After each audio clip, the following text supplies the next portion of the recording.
അല്ല എന്റെ പൊന്നു ശിവൻകുട്ടി അണ്ണ, നിങ്ങള് കുറച്ച് ദിവസമായിട്ട് നമ്മളെ സതീഷ് അണ്ണന്റെ നെഞ്ചത്ത് കയറി നിങ്ങൾ പൊങ്കാല ഇട്ടുകൊണ്ടിരിക്കുകയാണ്. നമുക്കൊരു കാര്യം അറിയാം, നിങ്ങൾ നമ്മളെ തിരുവനന്തപുരത്തുകാരനൊക്കെ ശരി തന്നെയാണ്. നിങ്ങൾ ഇങ്ങനെയൊക്കെ ഒന്നും വെല്ലുവിളിക്കാൻ പാടൊന്നുമില്ല കേട്ടാ.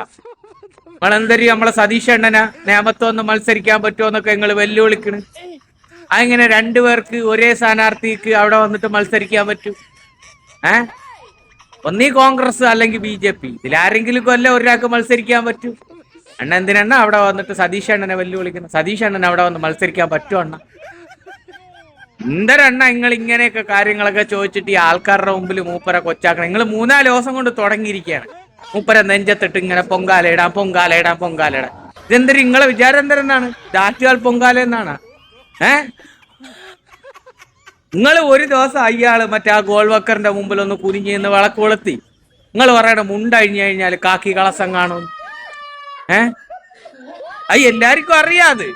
അണ്ണ പാവം ഒരു ദിവസം ശാഖയിൽ പോയപ്പോ ഒരു പറഞ്ഞിടേ, മറ്റേ നമ്മളെ ഗോവൽക്കർ അണ്ണനില്ലേ, ആ ഗോവൽക്കർ അണ്ണന്റെ ഇന്ന് പിറന്നാളാണ്, അയാൾ ജനിച്ച ദിവസമാണ്, നിനക്കൊത്തിരി വിളക്കെത്തിക്കാൻ പറ്റൂടാന്ന് ചോദിച്ചപ്പോ സതീഷ് അണ്ണൻ പറഞ്ഞു, എടേ ഞാൻ ഈ ഒരു കോൺഗ്രസ് എന്നുള്ള ഇതിലാണ് നിൽക്കണത്, പക്ഷെ എങ്ങനെയുടെ ഈ അണ്ണന്റെ മുമ്പിലൊക്കെ കുനിഞ്ഞിന്ന് വിളക്ക് കൊളുത്തണ? എടേ അങ്ങടെ കൊളുത്തിടേ എന്ന് പറഞ്ഞപ്പം കൊളുത്തി. ഇതിന് ഏതോ വേട്ടാവളിയം പൈൽ ഈ ഫോട്ടോയൊക്കെ എടുത്ത് പുറത്തിട്ട്, അല്ലെങ്കിൽ അറിയൂലായിരുന്നു. അണ്ണ അങ്ങനെ അങ്ങ് പോകുമായിരുന്നു.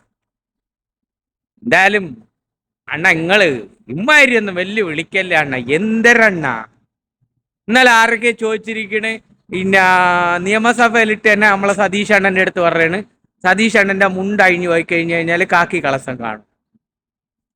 അന്തരടേ നിങ്ങൾ ഇങ്ങനെയൊക്കെ പറയണത്? എടേ ഒരു പ്രാവശ്യം അയാൾ അറിയാതെ മറ്റേ ഗോവൽക്കർ ചേട്ടന്റെ മുമ്പിൽ ഒന്ന് കുനിഞ്ഞു നിന്നിട്ട് ഒത്തി വിളക്ക് കത്തിച്ച്.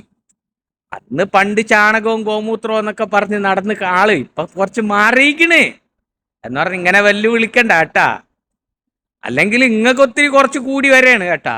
നിങ്ങളിപ്പോ വലിയ വിദ്യാഭ്യാസ മന്ത്രിയായപ്പോ നിങ്ങളെ കുറിച്ച് കുട്ടികളും ആൾക്കാരും ഒക്കെ നിങ്ങളെ കുറിച്ച് നല്ലത് പറയാൻ തുടങ്ങി. നിങ്ങൾ ആള് സൂപ്പറാണ്, അടിപൊളിയാണെന്നൊക്കെ ആൾക്കാരൊക്കെ പറഞ്ഞ്, ഇതേപോലെ ഒരു വിദ്യാഭ്യാസ മന്ത്രി കേരളം കണ്ടിട്ടില്ല എന്നൊക്കെ പറഞ്ഞപ്പോ ഞങ്ങൾക്ക് കുറച്ച് ജാട കൂടിക്കണ്. സംഭവം ശരി തന്നെയാണ്, നിങ്ങൾ പൊളിയാണ്, അടിപൊളിയാണ്, സെറ്റാണ്, കാര്യമാണ്.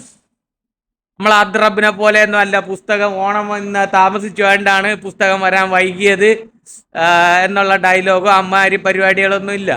നമ്മളെ കഞ്ഞി വയ്ക്കാൻ നിന്ന സുമതി ചേച്ചീനെ SLCക്ക് ജയിപ്പിച്ച പരിപാടിയൊന്നും ഇല്ല. നിങ്ങൾ മാന്യമായിട്ടുള്ള ഒരു വിദ്യാഭ്യാസ മന്ത്രി, എന്താണോ കുട്ടികൾക്ക് വേണ്ട ഒക്കെ നിങ്ങൾ ചെയ്തു കൊടുക്കണമെന്ന് നമുക്ക് എല്ലാവർക്കും അറിയാം. പക്ഷെ എന്നിരുന്നാലും നിങ്ങളെ നമ്മളെ സതീഷ് അണ്ണന്റെ നെഞ്ചത്ത് കുറെ ദിവസമായിട്ട് പൊങ്കാലയിടാണ്. അതും പറയാഞ്ഞിട്ട് സതീഷ് അണ്ണനെ വെല്ലുവിളിക്കണം എവിടെ നേമത്ത് മത്സരിക്കാൻ പറ്റുമെന്ന്. അതെങ്ങനെ വന്ന് മത്സരിക്കും നിങ്ങൾ പറയും? ഒരു പാർട്ടിക്ക് 2 സ്ഥാനാർത്ഥിനെ നിർത്താൻ പറ്റുമോ?